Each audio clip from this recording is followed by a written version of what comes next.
L'Associazione di Promozione Sociale SOMS Ludovico Boschieri di Crocetta del Montello, con il patrocinio del comune di Crocetta del Montello, ha organizzato l'incontro Parc Rosetta in ricordo di Gisinio Narduzzo, una figura poliedrica che ha lasciato un segno indelebile nella comunità locale.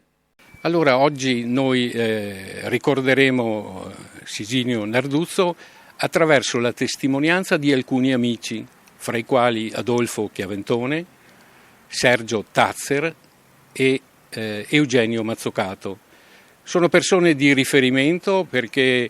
Adolfo Chiaventone è fondatore dell'omonimo studio legale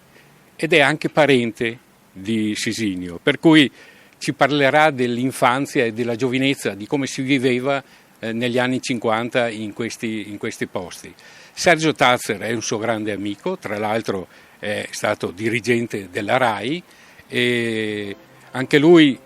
in qualche modo radicato al paese di Crocetta perché originariamente il padre abitava in questo paese. Oltre al ricordo degli amici ci saranno alcune letture tratte dalle sue pubblicazioni e che saranno eseguite dai ragazzi delle scuole medie di Crocetta, di cui lui è stato preside per tanti anni. C'è anche la partecipazione del concerto armonico della locale scuola di musica Puccini, che ricorda attraverso dei brani musicali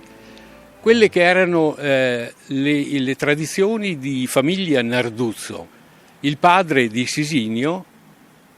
da giovane apprendista in una bottega di falegname, è venuto a contatto con un violino e da quel giorno si è innamorato di questo strumento, tanto che ne ha fatto la sua attività di passatempo e ne ha costruiti parecchi.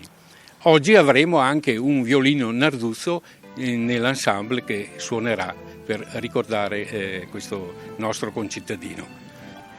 Abbiamo ritenuto doveroso ricordare questa persona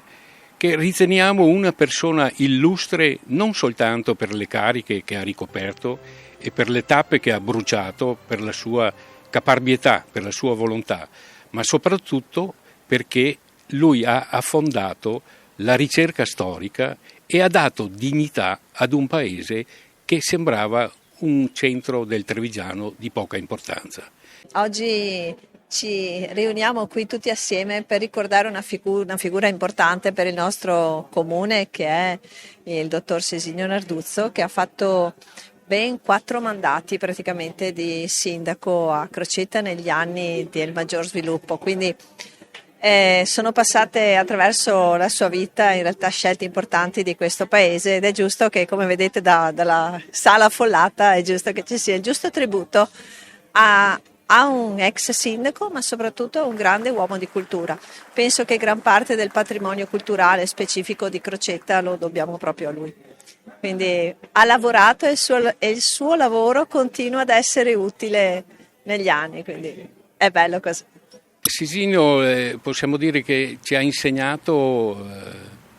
l'amore per il proprio paese, l'amore per le proprie origini, anche se umili, ma che hanno sempre un fondamento storico e alle volte le piccole storie di comunità locali si intrecciano con la grande storia.